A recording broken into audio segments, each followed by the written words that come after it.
નમસ્કાર વિદ્યાર્થી મિત્રો, હું દીપક ચૌધરી અર્પણ વિદ્યા સંકુલમાંથી આજે આપણે ધોરણ 12 વિષય અર્થશાસ્ત્રમાં ચેપ્ટર નંબર 2 ની શરૂઆત આજે આપણે કરીશું.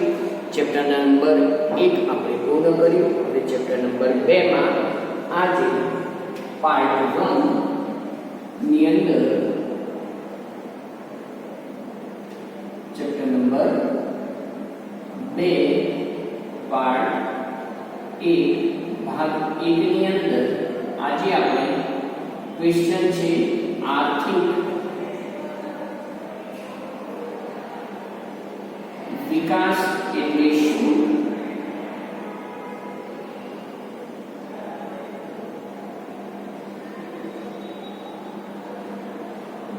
આર્થિક વિકાસ એટલે શું, તેના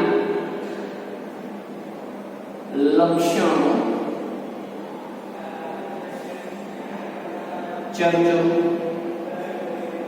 તો આપણે આર્થિક વિકાસ એટલે શું તેના લક્ષણોની ચર્ચા આપણે આ પ્રશ્નની અંદર કરવાની છે. તો વિદ્યાર્થી મિત્રો, આપણે જાણીએ છીએ કે આર્થિક વૃદ્ધિ અને વિકાસ આ બંનેને સામાન્ય ભાષામાં અથવા તો સામાન્ય રીતે આપણે કહીએ ત્યારે આ બંનેનો અર્થ એક જ માનવામાં આવે છે. પરંતુ અર્થશાસ્ત્રની અંદર આપણે એને જુદી જુદી રૂપે સમજવાનું છે. એની વ્યાખ્યા પણ જુદી છે, એનો અર્થ પણ કંઈક જુદો થાય છે. સામાન્ય રીતે આપણે વૃદ્ધિ અને વિકાસ આ બંને બાબતોને એક જ જેવી માનીએ છીએ. પરંતુ અર્થશાસ્ત્રમાં જો અર્થતંત્રની વિકાસની પ્રક્રિયાને સમજવી હોય તો આપણે વૃદ્ધિ અને વિકાસને અલગ અલગ કરીને વૃદ્ધિ અને વિકાસને જુદી જુદી રીતે સમજવા જરૂરી બને છે. બરાબર? સતત દેશ પ્રયત્નો કરતો રહે છે કે એ પોતાના દેશનો આર્થિક વિકાસ ઝડપથી વધારે અને એ આર્થિક વિકાસની સાથે સાથે એની સાથે જોડાયેલા એવા પાસા જેમ કે આર્થિક વૃદ્ધિ, આ બધી બાબતો એ સતત સંકળાયેલી રહે છે. સતત એ આર્થિક વિકાસની સાથે સાથે બીજા પરિબળો જે અર્થતંત્ર ઉપર પોતાની અસર કરે છે. તો આ સાથે સાથે સામાજિક પ્રક્રિયા અથવા તો સામાજિક બાબતોમાં પણ અસર જોવા મળે છે. દુનિયાના ઘણા બધા દેશોની વચ્ચે આપણે સરખામણી કરીએ છીએ કે કયો દેશ વધારે અમીર છે, કયો દેશ વધારે વિકસિત છે, કયો દેશ એ ગરીબ છે. તો આ કઈ રીતે ખ્યાલ આવશે વિદ્યાર્થી મિત્રો? આ જે વસ્તુ છે કે બે દેશ વચ્ચે તુલના કરવી હોય તો આપણે માપદંડ તરીકે કયા કયા માપદંડોનો ઉપયોગ કરીએ છીએ, એ બધી જ વસ્તુ, આ બધા જ પ્રશ્નોના જવાબ આપણને આ ચેપ્ટરથી મળવાના છે. તો સૌથી પહેલા કે આર્થિક વિકાસ અને એની સાથે આર્થિક વૃદ્ધિ અને એની સાથે આર્થિક વૃદ્ધિ અને વિકાસના જે નિર્દેશકો છે એ નિર્દેશકોને આપણે આ પ્રકરણની અંદર સમજીશું. બરાબર? તો સૌથી પહેલો પ્રશ્ન આપણો છે કે આર્થિક વિકાસ એટલે શું, તેના લક્ષણો ચર્ચો. તો આપણે આર્થિક વિકાસની જ્યારે વાત કરીએ, આર્થિક વૃદ્ધિની જ્યારે વાત કરીએ તો આર્થિક વિકાસ અને વૃદ્ધિની વ્યાખ્યા સમજવી જરૂરી છે. પહેલા આપણે એ સમજવું પડે કે આર્થિક વૃદ્ધિ શું છે. બરાબર? તો અહીંયા સૌથી પહેલા વાત કરીએ તો આર્થિક વિકાસ ક્યાંથી શરૂ થયો? તો આપણે માનીએ છીએ કે આર્થિક વિકાસ એ વિવિધ દેશોમાં જુદા જુદા સમયગાળા દરમિયાન શરૂ થયો. પણ વિશ્વના દેશોમાં વિશ્વયુદ્ધ 1939 થી 1945, બીજું વિશ્વયુદ્ધ,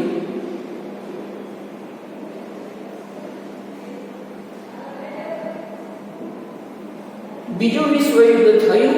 એના પછી આર્થિક વિકાસની પ્રક્રિયાને વેગ મળ્યો છે. આર્થિક વિકાસની પ્રક્રિયા ઝડપથી આગળ વધી છે. તો એના પછી શ્રીમતી ઉર્સુલા હિક્સ એમણે કહ્યું કે આર્થિક વૃદ્ધિ અને વિકાસ શું છે. શ્રીમતી ઉર્સુલા હિક્સ ના મતે આર્થિક વૃદ્ધિ અને વિકાસ શું છે, આર્થિક વૃદ્ધિ અને વિકાસ કોને કહેવાય, એમણે પોતાનો મત વ્યક્ત કરતા કહ્યું હતું કે વિકાસમાન દેશો વિકાસમાન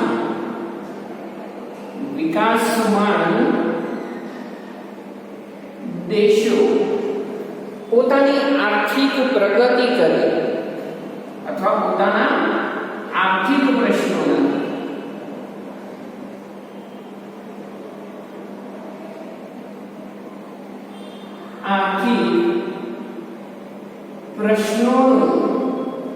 નિરાકરણ લાવે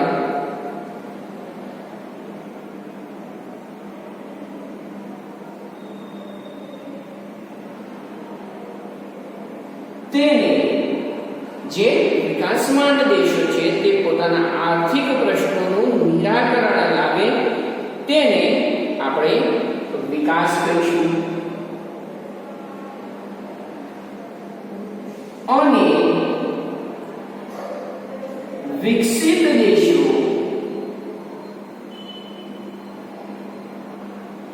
પોતાના આર્થિક પ્રશ્નોનું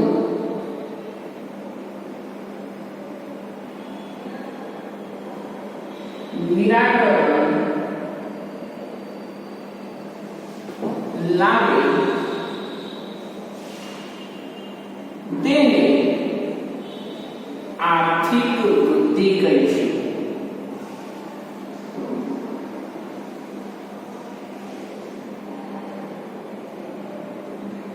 તો શ્રીમતી ઉર્સુલા હિક્સ જે એમણે પોતાનો મત વ્યક્ત કરતા કહ્યું કે જે દેશો વિકાસમાન છે, વિકાસમાન એટલે કે વિકાસશીલ જેમનો વિકાસ થયો નથી, કેમ કે બીજું વિશ્વ યુદ્ધ થયું તે સમયગાળા દરમિયાન ઘણા બધા દેશો એવા હતા કે જેમને ભારે નુકસાન પહોંચ્યું હતું અને એ નુકસાન પછી એવા દેશોએ વધારેમાં વધારે એ પ્રયત્નો એવા કર્યા કે એ આર્થિક વિકાસ કરી શકે, આર્થિક બાબતોને લગતા ફેરફારો કરી શકે, દેશને વધારે સદ્ધર અને સમૃદ્ધ બનાવી શકે. ત્યારે શ્રીમતી ઉર્સુલા હિક્સે પોતાનું મત વ્યક્ત કરતા કહ્યું કે જે દેશો પોતાના આર્થિક પ્રશ્નોનું નિરાકરણ, કયા દેશો તો વિકાસમાન, વિકાસશીલ, આવા બધા દેશો કે જેમનો વિકાસ થયો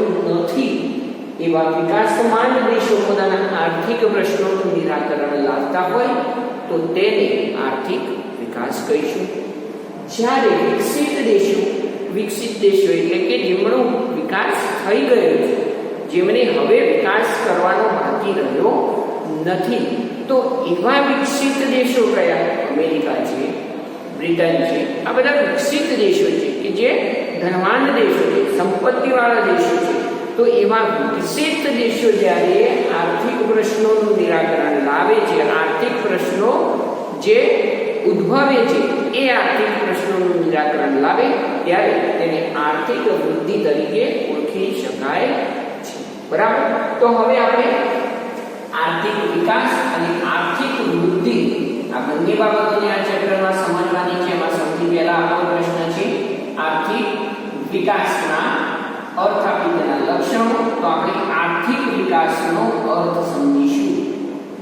આર્થિક વિકાસનો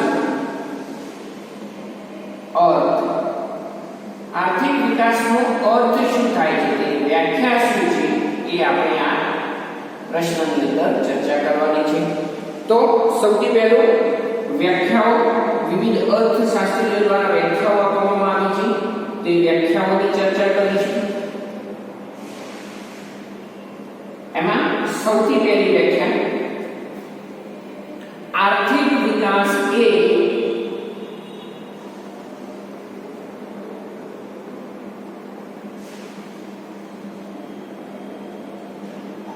બહુપરિમાણીય પ્રક્રિયા છે.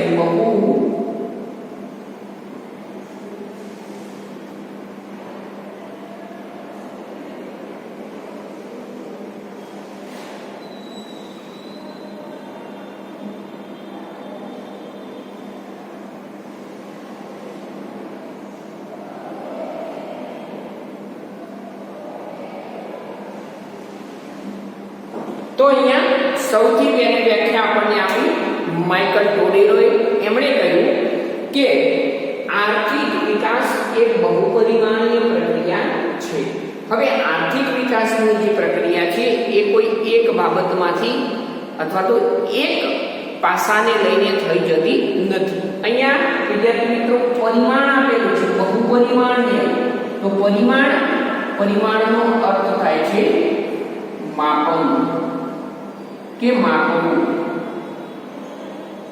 હવે જ્યારે બહુપરિમાણીય એટલે કે ઘણા બધા માપનોની બીજા ઘણા માપનો આર્થિક વિકાસ એ બીજા ઘણા બધા માપનો દ્વારા ઉદ્ભવતી એક પ્રક્રિયા છે જેમાંથી આપણે પસાર થવું પડે છે અને આ પ્રક્રિયા દ્વારા આપણે આર્થિક વિકાસને પહોંચી શકીએ છીએ. તો આર્થિક વિકાસ એ બહુપરિમાણીય પ્રક્રિયા છે કારણ કે એમાં માત્ર કોઈ એક બાબતોનો સમાવેશ થતો નથી, એક કરતાં વધારે બાબતોનો સમાવેશ થાય છે. દાખલા તરીકે આપણે જોઈએ કે આર્થિક વિકાસ સાધવા માટે આપણા દેશમાં વિવિધ પ્રકારના જે માપદંડો હોય છે કે આપણી આવકમાં વધારો થવો જોઈએ. તો કોઈ એક વ્યક્તિની આવકમાં વધારો થાય એટલે આર્થિક વિકાસ થયો એવું છે નહીં. બીજું કે લોકો સારી રીતે જીવન ધોરણ પસાર કરે અથવા તો સારું જીવન જીવે, રોડ રસ્તા સારા હોય ત્યારે આપણે કહીએ છીએ કે આર્થિક વિકાસ થયો. તો ત્યારે કોઈ એક પાસાને ધ્યાનમાં લેવામાં આવતું નથી, બરાબર. તો એવા ઘણા બધા પાસાઓ છે, એટલા માટે જ કહ્યું માઇકલ ટોડેરોએ કે આર્થિક વિકાસ એ બહુપરિમાણીય પ્રક્રિયા છે. હવે બીજી વ્યાખ્યા જોઈએ આપણે, જે આપણે જીએમ મેયરે આપી છે. આર્થિક વિકાસ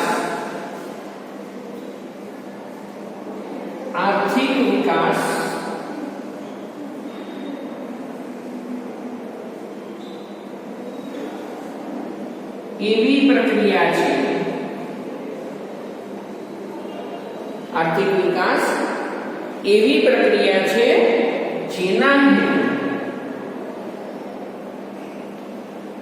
જેના હેઠળ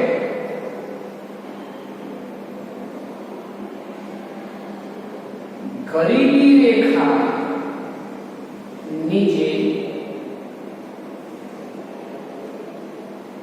જીવતા લોકોની, ગરીબી રેખા નીચે જીવતા લોકોની અથવા તો વસ્તીમાં, ગરીબી રેખા નીચે જીવતી વસ્તીમાં વધારો ન થાય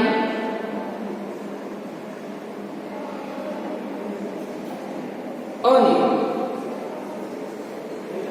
દેશમાં નાણાંની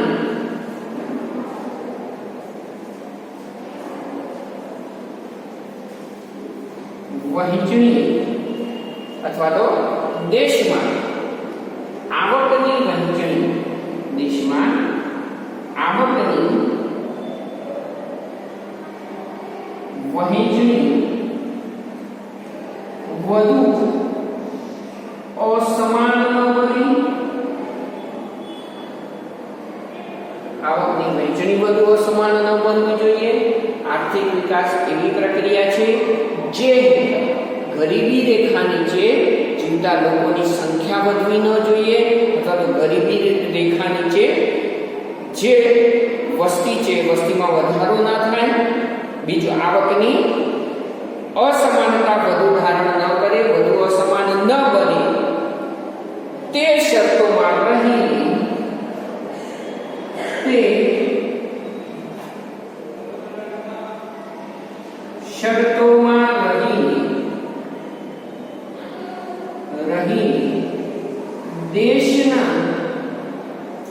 દેશની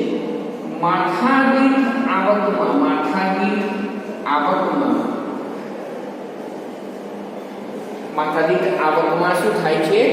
અહીંયા વધારો થાય. માથાદીઠ આવક અને માથાદીઠ આવકમાં અને વાસ્તવિક આવકમાં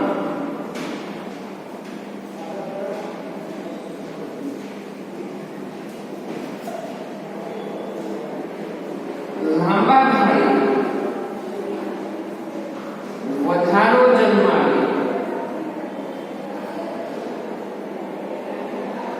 તેવી પ્રક્રિયા છે. અહીંયા લાંબા ગાળા સુધી વધારો જન્માવી તેને આર્થિક વિકાસ કહીશું.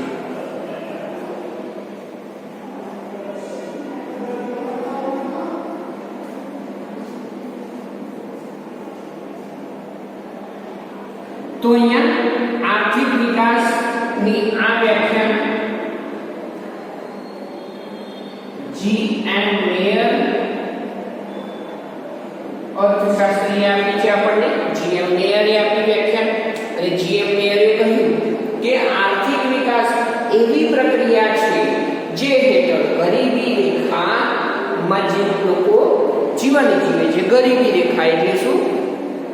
આપણે બીપીએલ કાર્ડ જે ધરાવે છે, રેશન કાર્ડ, કે જે લોકો ગરીબીમાંથી પસાર થાય છે, જે લોકો એ ગરીબીમાં જીવે છે, જે લોકોની આવક ઓછી છે, તેવા લોકોની અહીંયા વાત કરવામાં આવે છે. તો એવા લોકો કે જે લોકો એક ચોક્કસ પ્રકારની આવક ધરાવતા નથી અને તેનાથી ઓછી આવક મેળવે છે, તો એવા લોકોની સંખ્યામાં વધારો ન થાય ને ત્યારે દેશ આર્થિક વિકાસ કરે છે એવું આપણે કહી શકીએ. બીજું કહ્યું કે દેશમાં આવકની વહેંચણી, આપણા દેશમાં જોઈએ છે કે આપણો દેશની આવક એટલે રાષ્ટ્રીય આવક, બરાબર, લોકોની આવક એટલે માથાદીઠ આવક. તો આ બધી જે આવક છે ને એની એક ચોક્કસ વહેંચણી છે. આપણા દેશમાં આપણે જોઈએ કે ભારત દેશમાં વિકાસશીલ દેશ છે એટલે વિકાસ કરી રહ્યો છે. તો આમાં આપણે જોઈએ છે કે મોટા મોટા ઉદ્યોગપતિઓની આવકો વધારે હોય છે અને સામે જે ગરીબ વર્ગ છે, મધ્યમ વર્ગ છે, એમના ફાળે ઓછી આવક જાય છે. એટલે કે આપણા દેશમાં જે લોકો વધારે આવક મેળવે છે એવા લોકો થોડા છે, કે જે ઉદ્યોગપતિ છે મોટા, એવા 20% લોકોને ફાળે કુલ રાષ્ટ્રીય આવક, એટલે કે આપણા દેશની જે પણ એક વર્ષના સમયગાળા દરમિયાન આવક થાય છે એ આવકનો મોટા ભાગનો હિસ્સો એવા લોકો પાસે જાય છે. જો દરેક વ્યક્તિને સમાન આવક મળે તો આવકની અસમાનતા સર્જાતી નથી. અહીંયા એવું જ કીધું છે કે આવકની વહેંચણી વધુ અસમાન ન બને. જો વધારે અસમાન બનશે તો ગરીબ લોકો ગરીબ થશે, મધ્યમ વર્ગ પણ ગરીબ થશે, અને એક વર્ગ કે જે અમીર વર્ગ છે, ધનિક વર્ગ છે, એ વધારે ધનિક થશે. તો દેશનો વિકાસ થઈ શકશે નહીં. કારણ કે દેશનો વિકાસ કરવા માટે દરેક વર્ગની આવકમાં વધારો થાય, દરેક લોકોના જીવન ધોરણમાં સુધારો થાય, ત્યારે દેશનો આર્થિક વિકાસ થાય છે. તો અહીંયા આવકની સમાનતા વધુ બને તો શું થાય? આર્થિક વિકાસ ન થાય. એટલા માટે જ કહ્યું જીએમ મેયરે કે આવકની વહેંચણી વધુ અસમાન ન બને, આવકની વહેંચણી વધારે અસમાન બનવી જોઈએ નહીં. બીજું કે આ શરતોનું પાલન થતું હોય કે જીએમ મેયરના મતે આર્થિક વિકાસ એવી પ્રક્રિયા છે કે જેમાં ગરીબી રેખા હેઠળ ના લોકોની વસ્તી ન વધે. બીજું, આવકની વધુ અસમાનતા ન સર્જાય. અને ત્રીજું કે દેશમાં આ વહેંચણી આવકની અસમાનતા ન સર્જાય અને આ શરતોમાં રહી રાષ્ટ્રની માથાદીઠ આવક અને વાસ્તવિક આવકમાં લાંબા ગાળા સુધી વધારો જન્માવે એવી પ્રક્રિયા છે. તો માથાદીઠ આવક એટલે કે માથાદીઠ આવક કોને કહી શકાય? દેશની કુલ આવક આપણને જે મળે છે એ કુલ આવકને આપણે દેશની કુલ વસ્તી વડે ભાગીએ તો એના ગુણોત્તર પ્રમાણને એક વ્યક્તિની આવક, જેને આપણે પર કેપિટા ઇન્કમ તરીકે ઓળખીએ છીએ, માથાદીઠ આવક. તો એ માથાદીઠ આવક દરેક વ્યક્તિને પ્રાપ્ત થતી આવક અને વાસ્તવિક આવક એટલે કે વ્યક્તિને જે ખરેખરમાં મળે છે. આપણે જોઈએ છીએ કે માથાદીઠ આવકમાં જોઈશું આગળ કે માથાદીઠ આવક એ દરેક વ્યક્તિની સરેરાશ દર્શાવે છે કે એક વ્યક્તિની આટલી આવક મળી, પણ વાસ્તવિકતામાં મળે છે નથી મળતી. તો એ વાસ્તવિક આવક સાથે સાથે જીએમ મેયરે કહ્યું કે માથાદીઠ આવક અને વાસ્તવિક આવકમાં લાંબા ગાળા સુધી વધારો જન્માવે.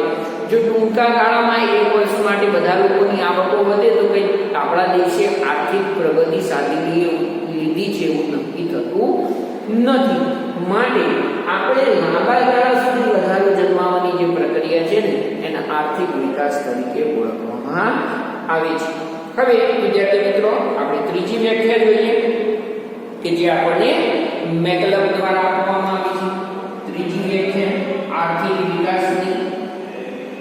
પહેલી વ્યાખ્યા આપણને માઇકલ રોડેરોએ આપી, જેમણે કહ્યું બહુપરિમાણીય પ્રક્રિયા છે. બીજી વ્યાખ્યા છે મેયરે આપી, જેમણે કહ્યું કે લાંબા ગાળા સુધી આપણે આર્થિક વિકાસમાં વધારો કરવો હોય અથવા તો દેશમાં ગરીબી રેખા હેઠળના વસ્તીમાં વધારો ન થાય, આવકની વધુ અસમાનતા ન સર્જાય અને સાથે સાથે આ શરતોનું પાલન કરી અને માથાદીઠ આવક અને વાસ્તવિક આવકમાં લાંબા ગાળા સુધી વધારો જન્માવતી પ્રક્રિયા એટલે આર્થિક વિકાસ છે એવું કહી શકીએ. બરાબર.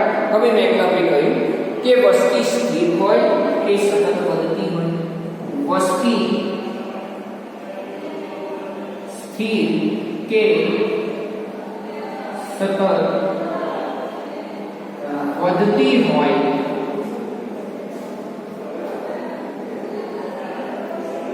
પરંતુ ઉત્પાદનના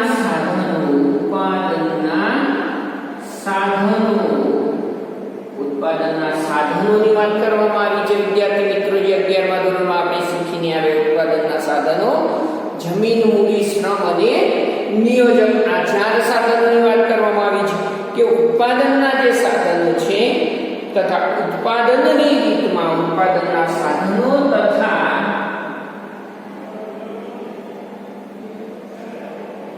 ઉત્પાદનની રીતમાં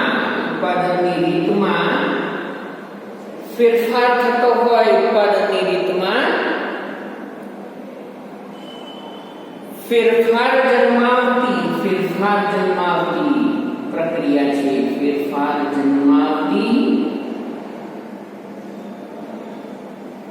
પ્રક્રિયા. અહીંયા વસ્તી સ્થિર હોય કે વધતી હોય, ઉત્પાદનના સાધનો તથા ઉત્પાદનની રીતમાં ફેરફાર જન્માવતી એવી પ્રક્રિયા છે. ફેરફાર જન્માવતી એવી પ્રક્રિયા છે.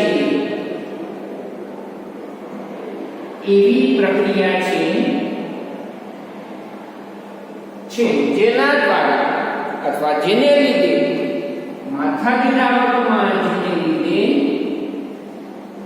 માથાદીઠ આવકમાં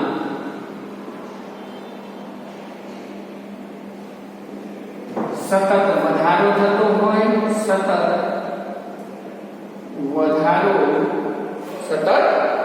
વધારો થતો હોય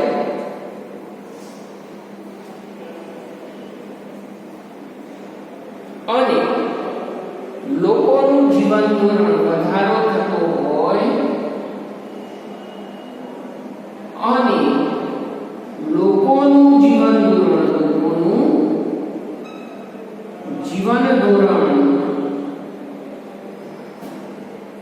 ઊંચું આવે,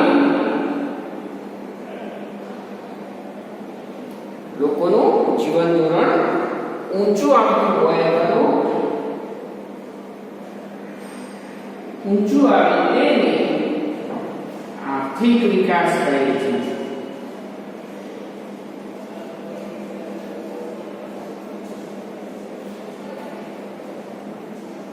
તો આ વ્યાખ્યા